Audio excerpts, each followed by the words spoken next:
অলাভজনক ফসল ছেড়ে লাভজনক ড্রাগন চাষে ঝুঁকছেন সাতক্ষীরা চাষিরা। মানসম্মত চারা ও সঠিক পরিচর্যা করলে ড্রাগনের ভালো ফলন হচ্ছে, তাই দিন দিন বৃদ্ধি পাচ্ছে ড্রাগন চাষ। জেলায় দ্রুত ড্রাগন বাগানের সংখ্যা বাড়ছে, এতে অনেক বেকার যুবকের কর্মসংস্থানেরও সুযোগ তৈরি হচ্ছে। সাতক্ষীরা থেকে রাহাত রাজার পাঠানো তথ্যচিত্রে ডেস্ক রিপোর্ট।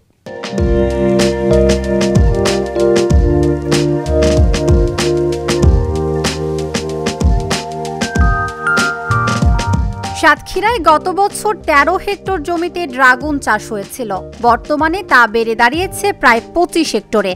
জেলায় কলারোয়া উপজেলায় সবচেয়ে বেশি ড্রাগন বাগান রয়েছে, পাশাপাশি সদর ও তালা উপজেলাতেও দ্রুত বাড়ছে এই ফলের চাষ। প্রচলিত ফসলে অনেক সময় আর্থিক ক্ষতির সম্মুখীন হতে হয়, তাই জেলার কৃষকরা ঝুঁকছেন লাভজনক ড্রাগন চাষে। ড্রাগন একসময় কেজি প্রতি ২৫০ থেকে ৩০০ টাকায় পাওয়া যেত, বর্তমানে দাম নেমে এসেছে ১৫০ থেকে ২০০ টাকায়। তবে আধুনিক পদ্ধতিতে চাষ করায় ফলন বেড়েছে, ফলে দাম কমলেও বেশি পরিমাণে বিক্রি করে লাভ পাচ্ছেন চাষিরা।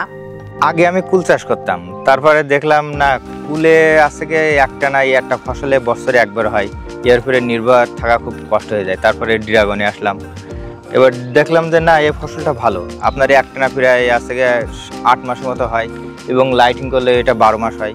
তারপরে কিছু অ্যাভোকাডো বা পার্সিমন লাগাইছি, মালটা কমলা আছে, এবং আমি চাই যেন প্রত্যেক মাসের জন্য ফল আছে, কোনো না কোনো ফল থাকে। এই ড্রাগনটা ১ মাস ৭ মাস থাকে, কুল থাকে ৩ মাস, এবং অন্যান্য ফসল দিয়ে আমি ১২ মাসে আছে ফসলটা রানিং রাখার চেষ্টা করি।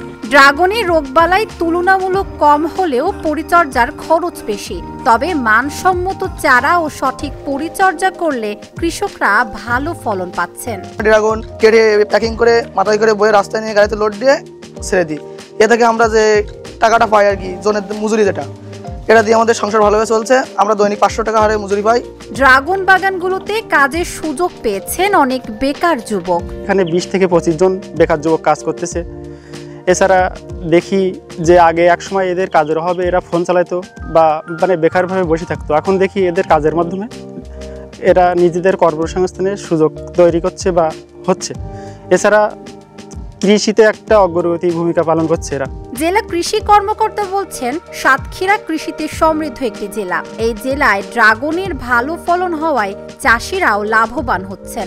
যেহেতু খরা সহিষ্ণু এবং খরার মৌসুমে এটা টিকে থাকতে পারে, ক্যাকটাস জাতীয় গাছ, যার কারণে এর ফলন আমরা সহজেই নিতে পারি এবং অতিরিক্ত পরিচর্যারও প্রয়োজন হয় না। এছাড়া যে সকল কৃষক বাড়িতে যদি মনে করেন যে আমি ফল নেব, তাহলে ২-৪টে করে গাছ লাগিয়ে এটা নিজেরাও উৎপাদন করে খেতে পারে।